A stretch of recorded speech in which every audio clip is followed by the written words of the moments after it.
My reflection trapped in the darkness of the coffee I nurse. The rain turns the lights of the city into a mosaic on the windows. The day's paper lists all the things wrong in the world. The list grows longer by the day. The difference between the morning and the night: coffee, whiskey, no other difference. The alarm goes off at 5 a.m. It feels like I just closed my eyes. It's dark. I sit up on the bed in the gloom. I get up, I shower. The driver waits for me downstairs, takes me to the oldest house.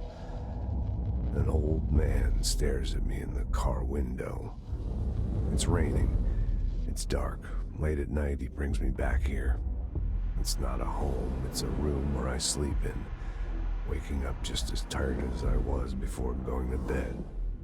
Endless grind.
Shawshank Redemption. That's the name of the movie I was thinking of earlier. Not important, but that was it.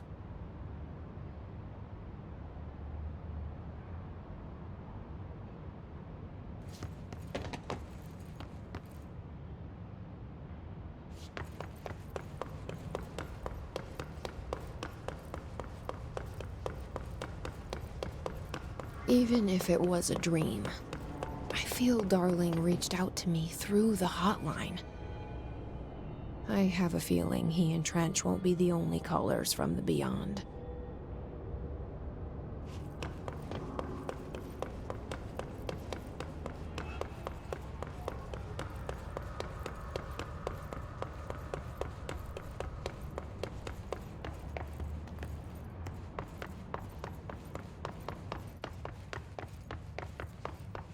Jesse Feyden, Director of the Federal Bureau of Control. I still don't quite believe it. But you always knew where we were headed.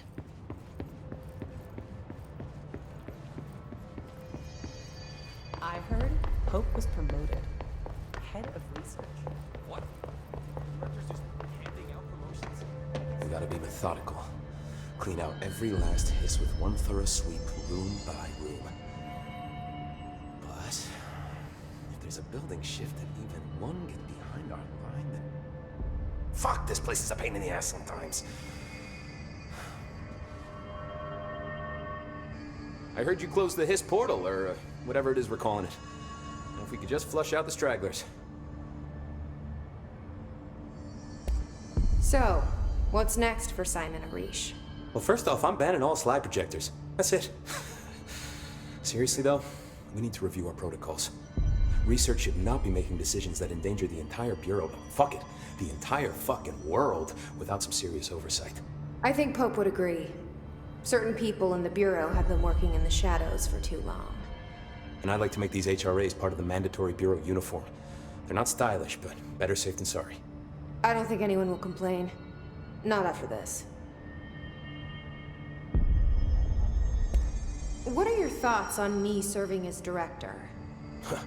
Well, I couldn't be more excited. I mean, look, don't get me wrong, Trench was fine, but... well, you pulled us back from the brink, so... well, I'm honored to serve, ma'am. I mean, fuck, shit. Fayden. Sorry. He'll get it one day. So, what's the situation in my bureau, Arish?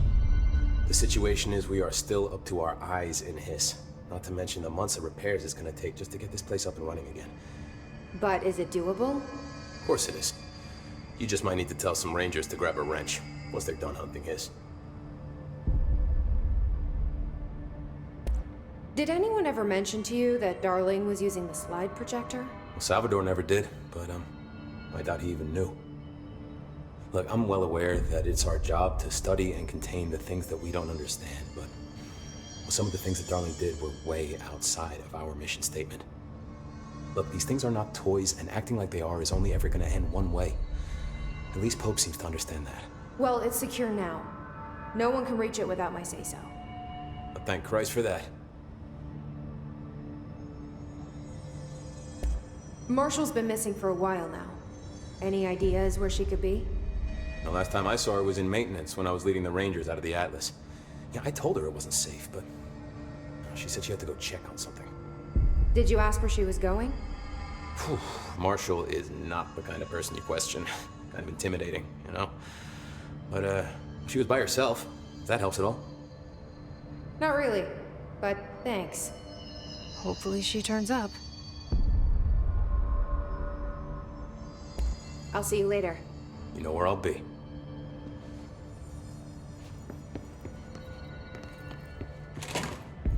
Where are the files on parasitic entities I asked for? I found a couple of relevant files in Dr. Darling's office. I'd have to...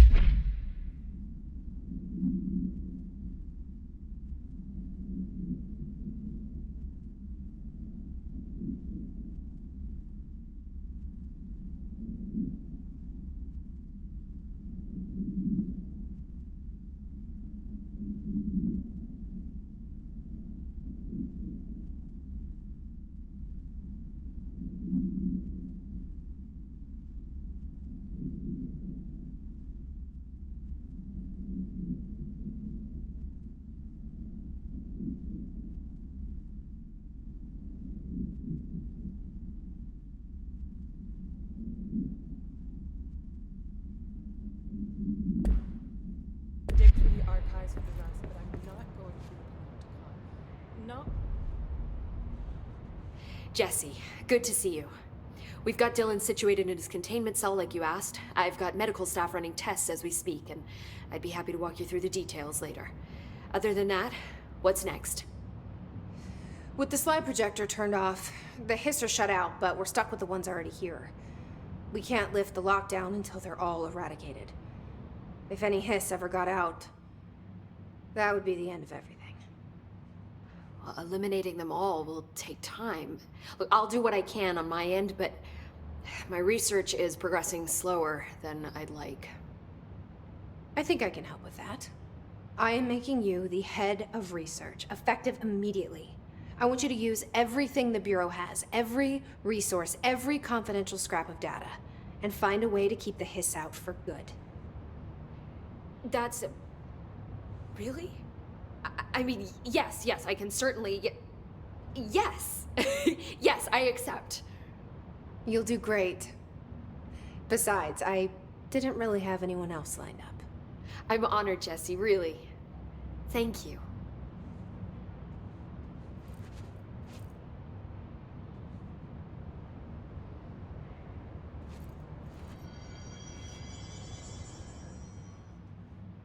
Do you remember Mr. Tomasi, the head of communications? The hiss he was changed into showed up in containment, near the turntable. I'll take care of it. That thing's not getting away this time. I've heard reports about his particular use of language and intonation when repeating the hiss babbling. The biological and behavioral distinctions between different hiss-corrupted individuals is truly fascinating. I wonder if I could categorize the data. And she's already off on her own thing. How do you feel about me taking over as director? You act like it just happened. You've been director since we first met, remember? I am still thrilled. Nothing's changed. Not for me. But the Bureau has changed. Trench and Darling are gone. Their knowledge, anything not written down, disappeared with them. They knew the Bureau better than anyone. They're the Bureau's past, Emily. We won't operate like they did. We'll learn from their mistakes. We'll be better than they ever were. We won't ever be like them. When the hiss got into my head, I saw some weird things. I think Darling even spoke to me. Does that make any sense to you? Empirically, no, but phantom voices as well as hallucinatory states are not uncommon here. And considering the forces that Dr. Darling was working with, he could have been transferred to a different plane of consciousness, physically or otherwise. And that doesn't upset you? Oh, very. And the fact that he hid those forces from me, it's infuriating. But Darling's dream was always to look beyond our reality. This time he may have taken a step too far, but as long as his consciousness can perceive his surroundings, I'm sure he's loving it. Maybe Darling was just trying to protect you from the darker side of his work. Fuck that. I'm not a child. Like, don't just assume I'm gonna consider something morally repugnant. Which it all was. Which it all was, of course.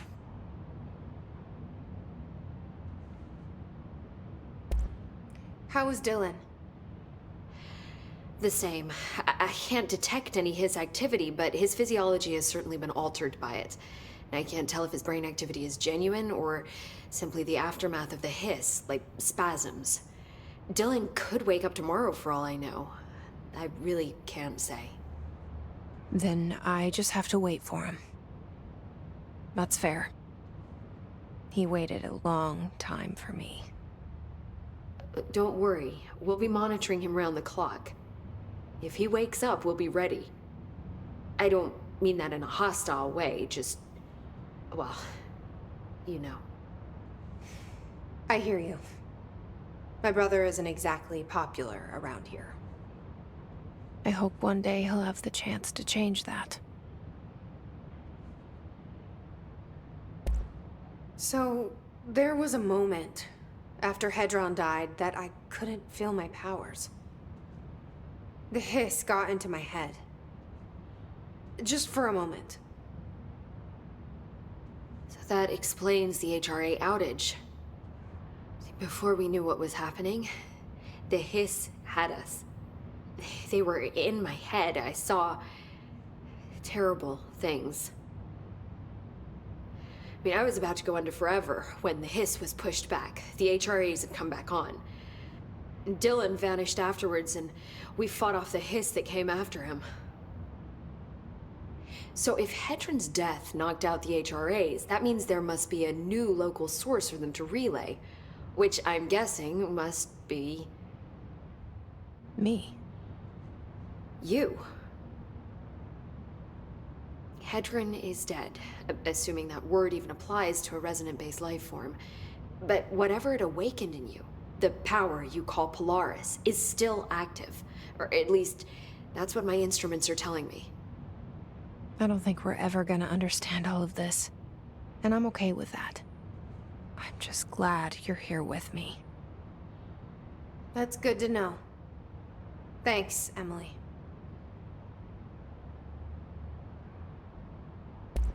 I found Dylan attacking the astral plane and the board. What was he hoping to accomplish? Huh. Since they arrived, Hiss have been corrupting objects of power, which have an inherent link to the astral plane. Maybe their goal was to access the astral plane and the board itself. That still doesn't tell us why. His motives are a difficult thing to work out, but I have been digging through confidential files and noticed a strange gap in knowledge regarding the board. Looks like any data on them has either been deleted or was never gathered in the first place. Then maybe it's time someone looked into that. Maybe it is.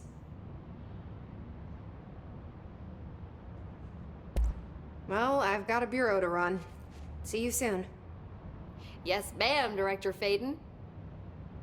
Please, Emily. Not even as a joke. If the slide projector fires a slide... There's no way this happened by accident. I'm telling you. You heard the director stop the hiss, right? Sounds like she can really handle things. Finally, someone had the balls to take the fight to them. It's about time we had someone other than an old man at the helm. Actually, I agree. She's beaten the hiss over and over. If we win this thing, it'll be because of her. I'll be here waiting for you when you wake up, brother. If you wake up. When do you think Marshall's coming back? It's not like her to be absent. Crisis. The director shut it down. No problem. It's a huge victory.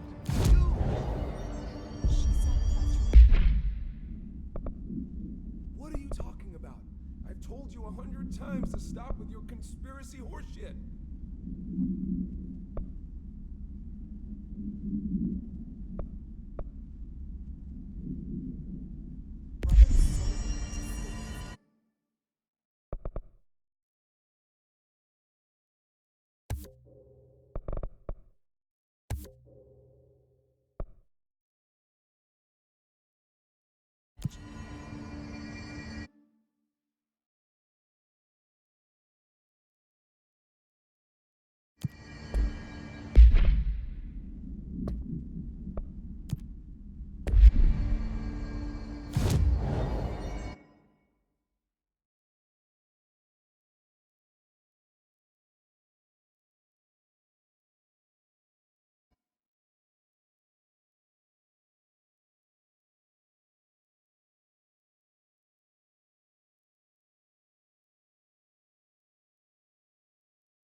for a new head of communications.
You're listening to America Overnight, now in our 29th year, lifting the veil between fiction and reality.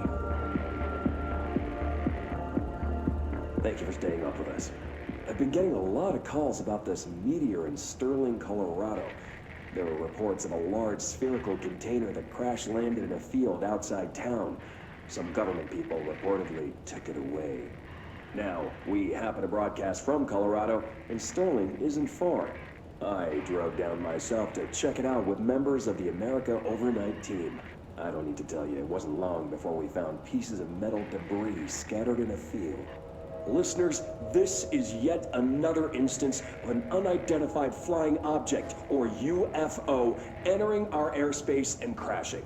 That the government took away the evidence under cover of darkness only compounds the fact that these are more than likely visitors from beyond our planet, or dare I say, solar system.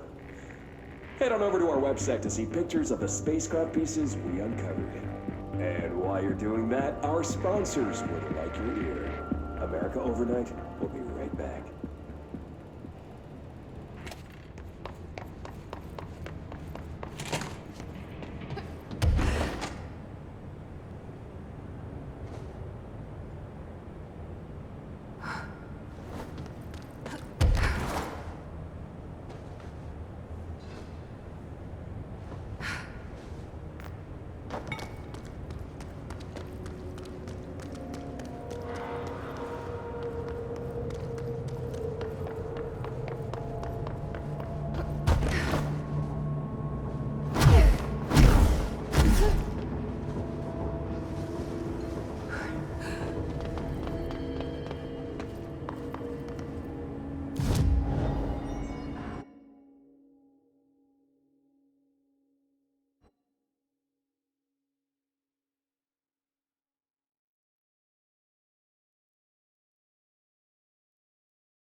Sightings in the Ocean View Motel.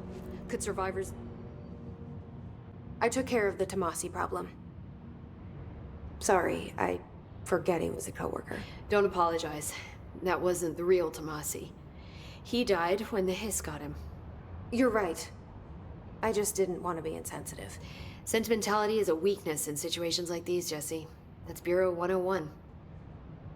I don't think Emily's in danger of being called sentimental.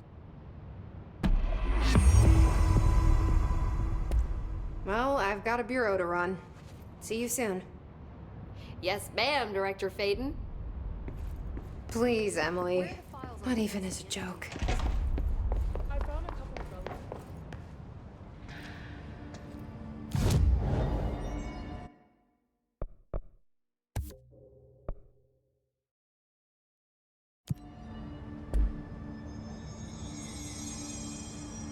How can I be sure?